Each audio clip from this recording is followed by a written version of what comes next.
One night, a man had a nightmare. It was the most frightening thing he had ever experienced. In the dream, he found himself walking in the desert.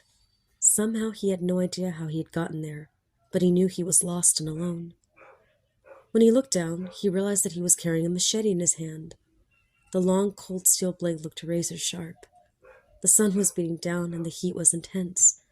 The man was sweating profusely, but he kept walking, even though he had no idea where he was going. After some time, he saw a dark figure crouching down in the distance. As he approached, he saw that it was a person lying in the sand. He had been feeling extremely lonely, so he was grateful to see another human being. He quickly ran up to the man and bent over to help him up.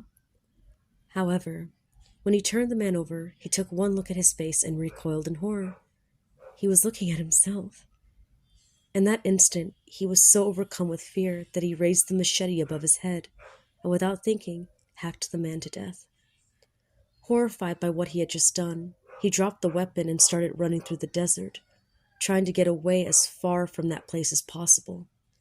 With every step, his feet sank further into the sand, but he kept going, driven by terror and panic. Eventually, he stumbled and fell to the ground, lying in the sand. He realized that he had just sprained his ankle. He couldn't walk another step. There was nothing he could do except lie there where he had fallen.